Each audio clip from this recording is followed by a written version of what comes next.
शादी की पहली रात यानी कि सुहाग रात जब इसका नाम आता है तो दिमाग में न जाने लोगों के कितने ज़्यादा ख्याल आते हैं और इसके बारे में लोगों ने न जाने कितनी ही बातें सुनी होंगी। पर क्या आप जानते हैं कि शादी की पहली रात को सुहाग रात क्यों कहा जाता है? अगर नहीं तो ये वीडियो खास आपके लिए है, क्योंकि आज की इस वीडियो में हम आपको ऐसे ही कुछ रोचक तथ्य बताने जा रहे हैं जो आपके दिमाग में बैठी इन सभी चीज़ों को चेंज ज़रूर करेंगे।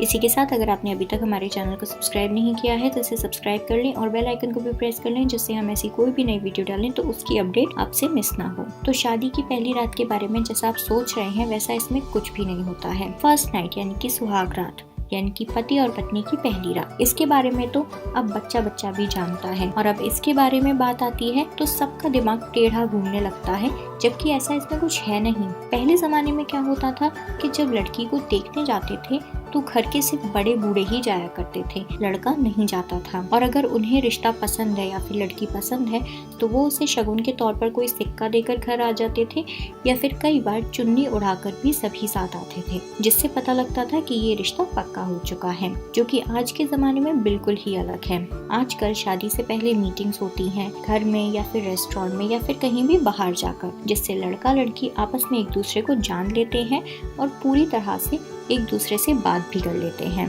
फिर आता है दूसरा पड़ाव यानी कि सगाई। सगाई भी एक अलग तरीके से होती थी, यानी कि लड़के लड़की एक दूसरे को अंगूठी नहीं पहनाते थे। पहले के जमाने में एक निश्चित दिन तय होता था, उस दिन लड़के की माँ लड़की को अंगूठी पहना के आएगी बिना दूल्हे के, और अगले तय दिन में लड़की का भाई लड़के को अंगूठी पहना के आएगा, जिसे हम आज रिंग सेरेमनी के नाम से जानते हैं, जो कि आजकल एक बहुत ही ग्रैंड फंक्शन आयोजित किया जाता है जिसमें सब एक साथ होते हैं।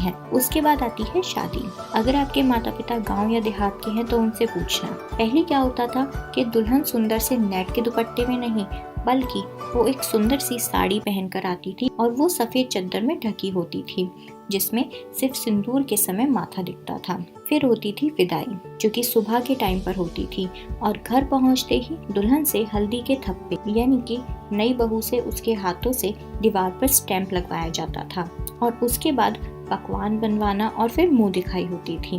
अब आप ये सुनिएगा, अभी तक इनमें से किसी भी इंसिडेंट में दूल्हा और दुल्हन एक दूसरे से रूबरू नहीं हो पाए हैं। अब आएगी वो रात जिसमें पहली बार वर वधू एक दूसरे से मिलते थे और एकांत में बिना किसी रिश्तेदार के एक दूसरे से बात कर सकते थे और एक दूसरे के बारे में जान सकते थे। शायद ये पूछ सकते थे कि सब ठीक है ना, या आप खुश हो या नहीं हो। दो अजनबी एक कमरे में जिनको जीवन भर साथ रहना है, धीरे धीरे एक दूसरे के अलावा पूरे परिवार को समझना है और डरते हुए एक ही बिस्तर पर एडजस्ट भी करना है। इसलिए उस पहली रात को यानी कि सुहाग के साथ बीती हुई पहली रात को सुहाग रात बोला जाता था। और आज के समय में लोगों ने इसे एक अलग ही पहलू दे दिया है और इस चीज के कल्चर को कुछ और ही बनाकर पेश किया जा रहा है। तो ये थे वो फैक्ट जो आपके माइंडसेट को थोड़ा सा चेंज करते हैं। आई होप आप सभी को ये वीडियो पसंद आई हो। अगर इस वीडियो में दी हुई इन्फॉर्मेशन आपको जरा सी भी पसंद आई है तो इसे लाइक करना, शेयर करना और कमेंट करना ना भूलें।